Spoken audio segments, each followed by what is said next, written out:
Every year around this time, I start getting the same message from pet parents over and over. Doctor, I don't know what to do. My dog completely falls apart every 4th of July. And I understand why it feels so helpless. The sun goes down, the first boom cracks across the sky, and suddenly the calm dog who was sleeping on the couch 20 minutes ago is trembling, drooling, trying to squeeze their entire body behind the toilet or under your bed. You can't explain to them that it's just a celebration. All they know is that the world sounds like it's ending, and there's nothing you can say to make that feeling go away. But here's the thing I want you to hear today. There actually is a way to get ahead of this.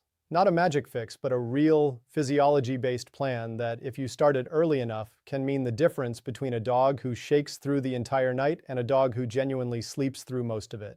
I'm Dr. Jake Miller, and firework and thunderstorm anxiety is one of the things I get asked about more than almost anything else this time of year, because it isn't rare and it isn't something dogs just grow out of. In fact, animal shelters consistently report a spike in lost dogs around the 4th of July, more than any other day of the year, because panicked dogs do things they'd never normally do: jumping fences, slipping collars, bolting through open doors. So today, I want to actually explain why this happens in their brain and their body, point out a couple of things well-meaning owners do that accidentally make it worse, and then walk you through a real plan you can start using starting today, all the way up through the exact hour before the noise begins. Let's start with why this is so much worse for them than it is for us. A dog's hearing is roughly 4 times more sensitive than ours, and they can pick up frequencies we can't even register. So a firework that sounds loud to you is genuinely painful and disorienting to them. On top of that, their paws are packed with sensitive nerve endings, and every explosion sends a vibration through the ground that they feel almost like a small earthquake under their feet. And then there's their nose, which is thousands of times more sensitive than ours, picking up the sharp smell of gunpowder and smoke from a distance before you've even noticed it. Put all 3 of those together: deafening, unpredictable noise, ground tremors, and a strange burning smell, and their brain does exactly what it evolved to do. It treats it as a genuine threat to survival. The amygdala, which is the fear center of the brain, floods their system with stress hormones, and at that point, your dog isn't choosing to panic. Their body has been taken over by a full fight-or-flight response, and no amount of talking is going to reach them logically in that state. Now here's where I need to gently call out a couple of things I see loving, well-intentioned owners do that actually backfire. The first is what I'd call over-comforting in a panicked tone. It's natural to want to scoop your dog up and say, in a high, worried voice, it's okay, I'm here, don't be scared. But dogs read energy far more than words. When your voice goes high and frantic, your dog doesn't register comfort. They register that their trusted leader also seems alarmed, which confirms to them that something really is very wrong. You can absolutely comfort your dog physically, but keep your voice low, slow, and almost boring. The second mistake is taking a fearful dog outside to show them it's fine.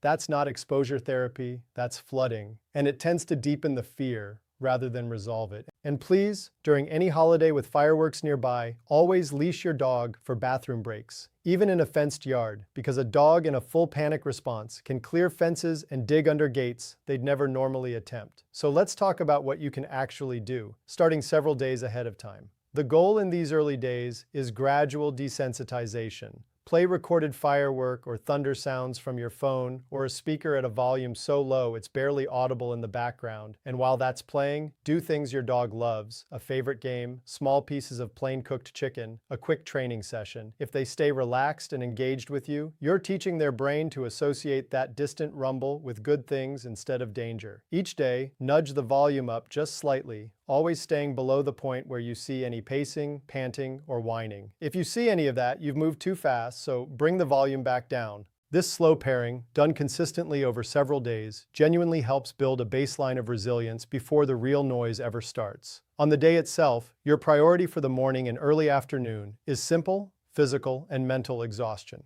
A dog who is truly tired has far less physiological reserve left to fuel a prolonged panic response. Take them on the longest, most active walk, hike, or play session you safely can earlier in the day, and let them sniff as much as they want, since sniffing alone burns a surprising amount of mental energy. Scatter their kibble around the house or yard for them to search out, or use a puzzle feeder. The goal is that by the time evening comes, they're already running on empty, which makes it much easier for their nervous system to stay settled once the noise starts. Now, the hour before the fireworks begin is really where everything comes together, and I think of it as building 4 layers of protection at once.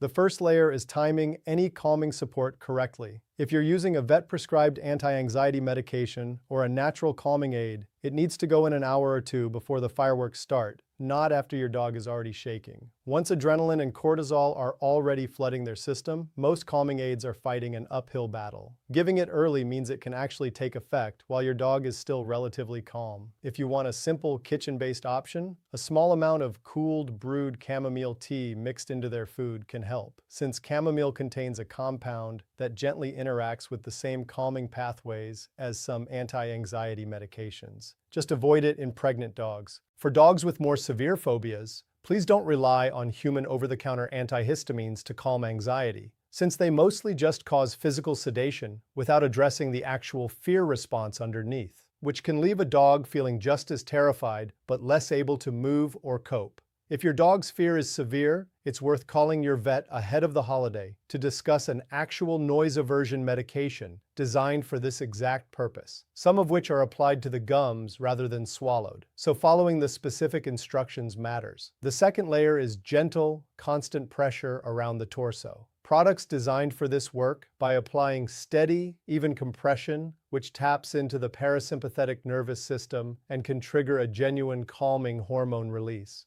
Very similar to how swaddling soothes a crying infant.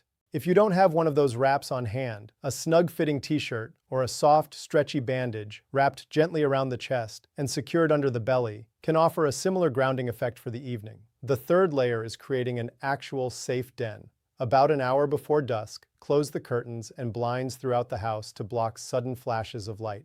Set up their bed in the most interior, windowless room you have, often a bathroom or an interior closet, along with a worn t-shirt of yours for scent comfort. A trick some groomers use is placing a soft, large cotton ball gently at the outer opening of each ear, never pushed in deep, just resting there to take the sharp edge off the sound and making sure to remove both the moment the fireworks are done for the night. Skip the television as background noise, since the sudden pitch changes in shows and ads can actually be more startling, and instead use a deep, steady brown noise track, which does a much better job masking the low rumble of distant fireworks. The fourth and final layer is giving them something so engaging it becomes the main event in their mind. About 45 minutes before things start, hand them a tough rubber chew toy or lick mat stuffed with a mix of plain yogurt, mashed banana, and a small amount of unsalted peanut butter, frozen solid the day before. Before you do, check the label on the peanut butter and yogurt carefully for xylitol, sometimes listed as birch sugar, since it's extremely toxic to dogs even in small amounts. The physical act of licking for an extended stretch releases a steady flow of feel-good brain chemicals that can genuinely compete with and dull the stress response building up around them. Once the fireworks actually begin, your job is mostly to just be present and unremarkable. Sit near them, keep your energy calm and low-key, and if they come to you, offer slow, steady strokes rather than frantic petting. There are also a couple of simple pressure points worth knowing. Right between and slightly above the eyes, gentle, slow circular pressure with your thumb can help ease a racing mind. And at the base of the spine, right where the lower back meets the hips, calm, steady pressure with your palm can help draw that scattered, anxious energy down and out. And if your dog looks to you nervously mid-boom, try a big exaggerated yawn and a slow stretch yourself. Dogs read our body language closely, and a dramatic yawn essentially tells them that their leader finds this whole situation thoroughly unremarkable, which can genuinely take some of the edge off their own fear. None of this requires anything expensive or complicated, just a bit of planning and starting early instead of scrambling once the noise has already begun. If your dog has struggled with this in the past, I promise you it doesn't have to look the same way this year. If this gave you a real plan to work with, hit like so more anxious pet parents can find it. Subscribe if you want more of these deep dives, and tell me in the comments how your dog usually handles fireworks and which of these you're going to try first. Take care of that dog of yours this week, and I'll see you in the next one.